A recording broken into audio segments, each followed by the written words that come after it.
Hi guys, bali magluluto pala ako ng nilagang manok. Bali pakuluan muna natin siya and then pag kumulo na, ayan, hugasan muna natin siya para matanggal yung kanyang dumi. And then naglagay na ako ng mantika. Bali maglagay na tayo ng luya and then haluin muna natin siya. Nakadepende na sa inyo kung anong unahin ninyong ilalagay. Ilagay na rin natin ang bawang. And then haluin ulit natin. After natin nahalo na yung bawang, ilagay na rin natin yung sibuyas.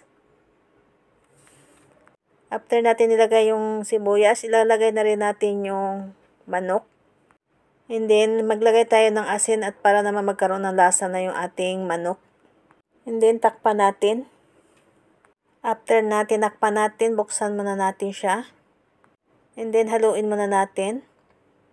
Sa manok pala, pagpakulo niyan, pwede rin kayo maglagay ng kape. Pero ako hindi na ako naglagay. After natin hinalo, bali maglalagay na tayo ng tubig. Nakadepende pa rin sa inyo kung gaano kadami yung ilalagay nyo. And then takpan natin, antayin natin kumulo. Hindi pagkulo, nilagay ko na yung patatas at saka carrots. And then takpan natin ulit. After natin tinakpan, kumulo na yan. Bali naglagay na ako ng asin ulit. Bali haluin muna natin siya and then tingnan natin kung tama na kanyang lasa. Pag kulang, maglagay ulit ng asin. Nakadepende na sa inyo kung anong ilalagay nyong pangpalasa. Ang pagluluto kasi depende na rin sa tao yun. Dahil may tao naman na iba-iba't kasi tayong pagluluto eh.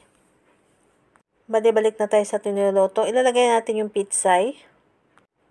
Depende pa rin sa inyo kung anong dahon ang ilalagay nyo. Pwede naman repolyo.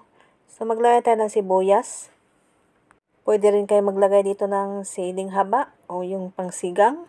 Yan, luto na ang ating nilagang manok. Thank you for watching. See you sa next vlog.